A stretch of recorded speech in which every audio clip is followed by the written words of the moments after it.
Nagpasimasi sa akin yan. O, paano kayo? Para kasunod ng presentation. Trooping, sir. Manual farms. Tapos na yung trooping. Yun na yung pag-ikat, sir. Oo, yun na yung trooping. Yes. Kasunod na yan, manual farms. Yes.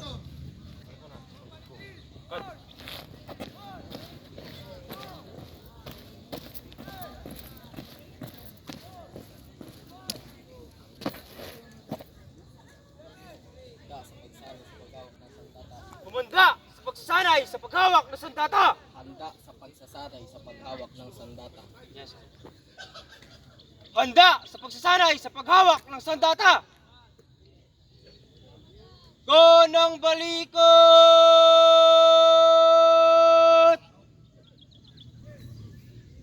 Ta!